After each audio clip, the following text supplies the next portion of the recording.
naman malaman nyo na ang isipan ko'y gulong-gulo. Nagtatanong kung susundan ko siya, dahil ang puso ko ay nabihag niya. Alam mo bang minamahal ko siya, at tunay ang aking nadarama. Kahit ako'y nagmumukhang tanga, ay ayos lang basta kasama siya. Kahit sabihin pa ng iba, nababaliw na akong talaga.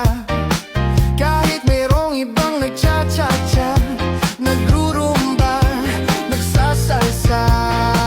Pwedeng sabihin nyo to sa kanya, ang puso ko'y nahihirapan na.